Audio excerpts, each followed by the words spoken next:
Ya, rapid test antigen disebut memiliki tingkat akurasi mirip dengan PCR test dalam mendeteksi virus corona. Beberapa kalangan dokter menilai rapid test antigen akan lebih efektif daripada rapid test antibody yang selama ini banyak digunakan. Bagaimana mekanisme kerja rapid test antigen hingga bisa menyamai akurasi PCR test? Kita tersambung dengan Win Kushartoyo, Kepala Laboratorium Genetika Terapan dan Protein Desain LIPI. Selamat sore, Pak Win. Selamat sore, Mas Aldi. Ya, Pak Win dikatakan memiliki akurasi yang mendekati PCR test. Bagaimana sebetulnya cara kerja rapid test antigen ini? Jadi pada dasarnya rapid test antigen ini mendeteksi komponen virus, ya. Jadi berupa protein virus yang memang diperoleh dari swab misalnya. Dan prosesnya pada dasarnya mirip dengan tes kehamilan yang mendeteksi protein. Jadi berbasis pada pengikatan antibodi. Berbeda dengan rapid test antibody, yang dideteksi adalah antibodi yang kemudian terbentuk setelah seseorang terinfeksi oleh virusnya. Berarti antigen ini mengikat protein tadi, kalau antibodi hanya kemudian mengikat sampel-sampel antibodi yang ada. Tapi yang benar-benar membedakan rapid test antigen dengan rapid test biasa sebetulnya apa nih, Dok? Cara kerjanya tadi. Jadi target yang dideteksi. Oke. Kalau untuk rapid test antigen, ya target yang dideteksi adalah protein virus. Oke. Ya, sedangkan rapid test antibody yang dideteksi adalah antibodi yang terbentuk dalam tubuh setelah infeksi virus. Kemudian seberapa akurat nantinya persentase? Tadi dikatakan akurasinya bisa mendekati PCR test, apakah betul? Sebetulnya untuk akurasi ini tergantung dari pengembangnya, ya. Sama halnya dengan rapid test antibody, ada beberapa yang akurasinya tergolong rendah, ya, di bawah 50%. Jadi kalau misalnya pengembangnya memang mampu membuat sensitivitasnya ini kemudian mendekati katakanlah 90-95% dari RT-PCR, ya, maka rapid test antigen ini merupakan alternatif, ya, untuk mendeteksi orang yang sedang terinfeksi oleh virus. Jadi ini bisa jadi inovasi yang juga sangat dibutuhkan pada saat ini ya, karena bisa mendeteksi virus dengan akurasi ya 50% lebih baik daripada rapid test biasa. Dan kalau kita berbicara soal biaya yang besar untuk PCR test dibandingkan dengan rapid test, berapa kemudian perkiraan harga yang harus dibayarkan untuk mengambil rapid test antigen ini? Yang jelas rapid test antigen ini karena tingkat kerumitan ya dalam proses pengembangannya dan juga lama pengembangannya, kemungkinan harganya akan lebih mahal daripada rapid test antibody.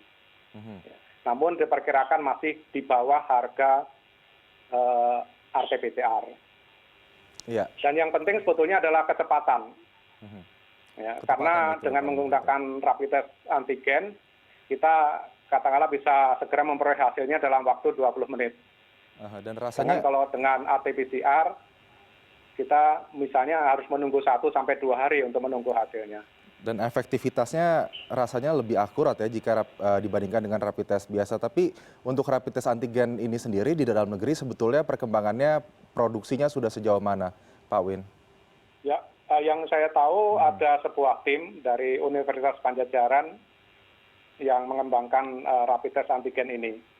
Namun bagaimanapun masih diperlukan tahap validasi ya, dengan membandingkan sensitivitas dari RT-PCR itu sendiri. Tahap validasinya tersebut kira-kira kenapa sampai sekarang masih belum diproduksi secara besar-besaran atau massal begitu, menggantikan rapid test antibody biasa yang sebetulnya tingkat akurasinya di bawah dari rapid test antigen ini? Meskipun bahannya berbeda dengan RT-PCR, bagaimanapun bahan-bahan ini kemungkinan juga masih harus kita impor. Oke. Ya, karena untuk pembuatannya minimal diperlukan 2 antibodi yang spesifik mengikat target protein tadi. Dan itu kemungkinan besar proses produksinya juga membutuhkan waktu yang lama juga. Kemudian tahapan agar rapid test antigen ini sebetulnya bisa didistribusikan di pasaran, apa yang harus dilakukan oleh pihak dari pengembang misalnya? Ya otomatis harus langsung memperbanyak produksinya dan segera memvalidasi hasil pengembangannya gitu. Karena bagaimanapun masyarakat yang menggunakannya juga perlu tahu sejauh mana sensitivitas dari rapid test antigen ini. Sebetulnya kalangan ilmuwan sendiri begitu mengendorse atau tidak penggunaan rapid test antigen ini untuk digunakan secara besar-besaran atau masif di Indonesia? Ya, saya kira rapid test antigen ini terutama akan sangat bermanfaat ketika misalnya ada klaster baru, ya, dan kita ingin segera mendeteksi terutama orang yang memiliki potensi tinggi untuk menyebarkan virusnya. Jadi kita tidak ingin bahwa orang tersebut kemudian menulari orang lain. Oke, rapid. Atau ketika kita misalnya ingin segera menangani pasien yang katakanlah sudah menunjukkan gejala COVID-19. Ya, Pak Win, kalau kita bicara soal rapid test, alat rapid test sekarang juga banyak yang dijual bebas di pasaran atau di apotek begitu, sehingga kita bisa melakukan rapid test itu secara mandiri begitu. Rapid test antigen ini apakah juga akan kemudian bisa tersedia juga dan bisa secara mudah masyarakat mengakses untuk membeli alat tes rapid test antigen ini? Sebetulnya bisa, ya. Hanya saja perlu dijamin bahwa yang beredar di pasar itu juga memiliki sensitivitas yang memadai. Oke. Karena kita tidak ingin juga ada hasil negatif palsu lah.